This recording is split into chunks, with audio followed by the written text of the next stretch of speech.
Hey students, how are you all.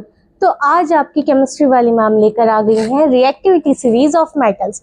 जैसा कि मैंने इससे पहले बताया था कि जो भी ज़्यादा रिएक्टिव एलिमेंट होता है वो अपने से कम रिएक्टिव एलिमेंट को क्या कर देता है, उसकी खुद की जगह से डिस्प्लेस कर देता है। ठीक है, so let's see the arrangement of metals का वो arrangement in the vertical column, vertically, ठीक है, in the order of decreasing reactivity. कहने का क्या मतलब है कि डिक्रीजिंग रिएक्टिविटी मीन्स कि जब आप अप टू डाउन जाते हैं तो रिएक्टिविटी क्या होने लगती है, डिक्रीज होने लगती है, कम होने लगती है। ठीक है, is called reactivity series of metals. क्या कहलाती है? रिएक्टिविटी सीरीज ऑफ मेटल्स कहलाती है। Now look at the series, we have Na, Ca, Mg, Al, Zn, Fe, Pb, H, Cu, Hg, Ag, Au। ठीक है, ये जो आप यहाँ पर सीरीज देख रहे हैं इसमें सारे ही मेटल्स हैं और किस फॉर्म में है? डिक्रीजिंग फॉर्म में। मीन्स कि जब हम राइट टू लेफ्ट जाते हैं, ठीक है, राइट टू लेफ्ट जाएंगे तो आपको क्या मिलेंगे? मोर रिएक्टिव मेटल्स मिलते हैं। ठीक है, और जब आप लेफ्ट टू राइट जाते हैं, लेफ्ट टू राइट जाने पर क्या मिलते हैं? Less reactive metals. ठीक है बच्चों, समझ में आया? अब बात ये आती है कि मैम आपने ये सीरीज लिख तो दी है कि हम इसको याद कैसे करें। ठीक है, तो याद करने की ट्रिक भी मैं समझा देती हूँ। लेट्स सी, कबूतर ने कहा मुगले आलम जिंदगी फटी पुरानी हो चुकी होगी आज भी। अब जो नेम्स है एलिमेंट्स के उनको सिक्वेंशियली याद करना थोड़ा सा मुश्किल होता है। एलिमेंट्स इधर उधर हो सकते हैं। ठीक है, हो सकता है पहले Mg है बाद में Al है, हम पहले Al लिख दें बाद में Mg लिख दें। ठीक है, तो इसको याद करने के लिए हमारे पास क्या है, एक छोटी सी ट्रिक है। कबूतर के ने कहा Mg मीन्स की मुगले आलम जिंदगी फटी पुरानी हो, हाइड्रोजन को हम हो से रिप्रेजेंट कर रहे हैं, चुकी होगी आज भी। ठीक है बच्चों, समझ में आया? अब यहाँ पर एक चीज़ और आती है कि जो भी बाद में आने वाले मेटल्स हैं, ठीक है, वो अपने से पहले वाले मेटल से क्या हो जाएंगे? डिस्प्लेस हो जाएंगे। हर बाद में आने वाला मेटल अपने से पहले आने वाले मेटल से डिस्प्लेस हो जाएंगे, क्योंकि हर पहले वाला मेटल क्या है? मोर रिएक्टिव है, ज़्यादा ताकतवर है। ठीक है, अब बात यहाँ पर आती है जो हाइड्रोजन है। हाइड्रोजन मैम मेटल्स की सीरीज में क्या कर रहा है?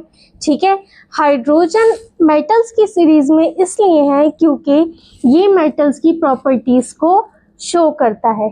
ठीक है बच्चों, समझ में आया? होप आप लोगों को इतना समझ में आया हो।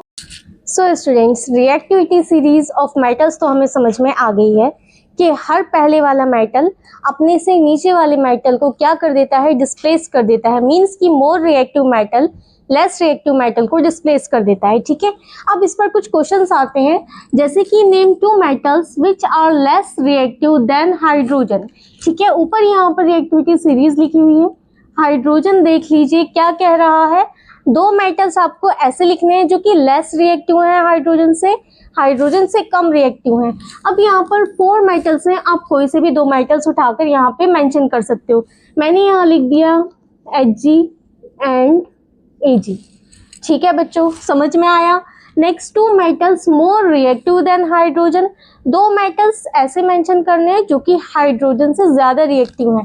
ठीक है, हाइड्रोजन से पहले आपको बहुत सारे मेटल्स दिख रहे हैं, आप कोई से भी 2 मेटल्स लिख सकते हो। मैं यहाँ मेंशन कर दूंगी K एंड Na। ओके बच्चों, समझ में आया? इस तरह के क्वेश्चंस आपको मिल जाते हैं, बस आपको रिएक्टिविटी सीरीज अपने दिमाग में रखनी है। जैसे ही एग्जाम में आप इस तरह का कोई क्वेश्चन देखो, आपने पूरी सीरीज लिखी, लिखने के बाद चेक कर लिया कि कौन सा मेटल मोर रिएक्टिव है और कौन सा लेस रिएक्टिव। ठीक है, next question is why hydrogen has been placed in reactivity series of metals. जैसे कि मैंने आपको सीरीज एक्सप्लेन करते हुए ही समझाया है कि हाइड्रोजन मेटल्स की प्रॉपर्टीज शो करता है, because hydrogen shows electropositive character like metals. जैसे कि मेटल्स इलेक्ट्रोपॉजिटिव कैरेक्टर शो करते हैं, उसी तरह से हाइड्रोजन भी यहाँ पर क्या करता है, इलेक्ट्रोपॉजिटिव कैरेक्टर शो करता है। ठीक है, जैसे कि ये आ गया हमारे पास पॉजिटिव आयन बना रहा है। ठीक है, हम इसको किस में मेंशन करते हैं, रिएक्टिविटी सीरीज के अंदर। ठीक है, समझ में आया। Let's see the next question. Okay, so third question is which of the following reaction will occur. अब आपको ये बताना है कि ये जो आपको 3 रिएक्शंस यहाँ पर दे रखी हैं, क्या ये पॉसिबल है या नहीं। जैसे कि मैंने आपको बताया था कि less reactive metal more reactive metal से डिस्प्लेस हो जाती है। ठीक है, तो यहाँ पे हमें ज़्यादा कुछ नहीं देखना है, सिर्फ इतना ही देखना है। Let's see we have here MgSO4। Mg का यहाँ पर क्या है, सोल्यूशन है हमारे पास, Cu आता है और आकर इसको डिस्प्लेस कर देता है इसके अपने प्लेस से। लेट्स सी क्या ये हो सकता है। अब यहाँ पर देखिए कि मैग्नीशियम कहाँ है, मैग्नीशियम इज हेयर, Cu कहाँ है, Cu यहाँ पर है। अब ये चेक करो कि मैग्नीशियम जो है वो रिएक्टिविटी सीरीज में ऊपर है कॉपर से। ठीक है, तो ऑब्वियसली कि कॉपर जो है वो लेस रिएक्टिव होगा मैग्नीशियम से। ठीक है, तो हम कहेंगे नॉट ऑकर बिकॉज, क्या आप रीजन दोगे, that Cu is less reactive than Mg। ठीक है, आप यहाँ पे ऐसे भी लिख सकते हैं कि magnesium is more reactive than copper. Understand. आता है CuSO4 कॉपर का सोल्यूशन है, आयरन आता है, आयरन आकर यहाँ से कॉपर को हटा देता है, डिस्प्लेस कर देता है और अपना सोल्यूशन बना के कॉपर को साइड कर देता है। ठीक है, देखते हैं क्या ये पॉसिबल है। अब यहाँ पर देखिए कि आयरन ने Fe ने किसको हटाया है, Cu को हटाया है, तो हमें आयरन को देखना है क्या आयरन मोर रिएक्टिव है Cu से या नहीं। आयरन कहाँ है, जो रिएक्टिविटी सीरीज है उसमें पहले आता है और कॉपर जो है वो बाद में आ रहा है। इट मीन्स कि आयरन ज़्यादा रिएक्टिव है। ठीक है, तो ऑब्वियसली जब ये ज़्यादा रिएक्टिव है, मोर रिएक्टिव है, तो ये कॉपर को आसानी से उसके अपने सॉल्यूशन से डिस्प्लेस कर सकता है। ठीक है, तो हम कह सकते हैं can occur because iron Fe is more reactive than Cu। ठीक है बच्चों, समझ में आया।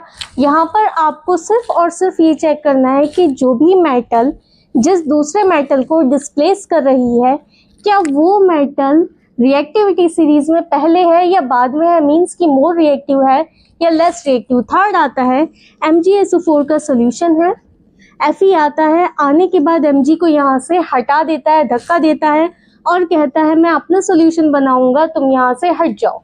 ठीक है, तो देखते हैं क्या ये और ये इस रिएक्शन को कंप्लीट करते हैं या नहीं। ठीक है, Fe कहाँ है, यहाँ आ गया। Mg Fe से पहले आता है रिएक्टिविटी सीरीज में। ठीक है, दैट मीन्स कि Mg ज़्यादा रिएक्टिव है। अब यहाँ से Fe आने के बाद Mg को कोशिश तो बहुत करता है, धक्का मुक्की होती है, दोनों में फाइट होती है।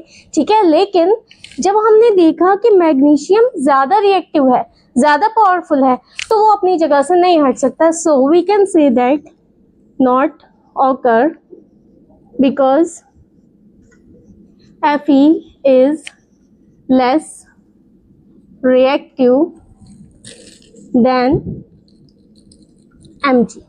ठीक है बच्चों, समझ में आया।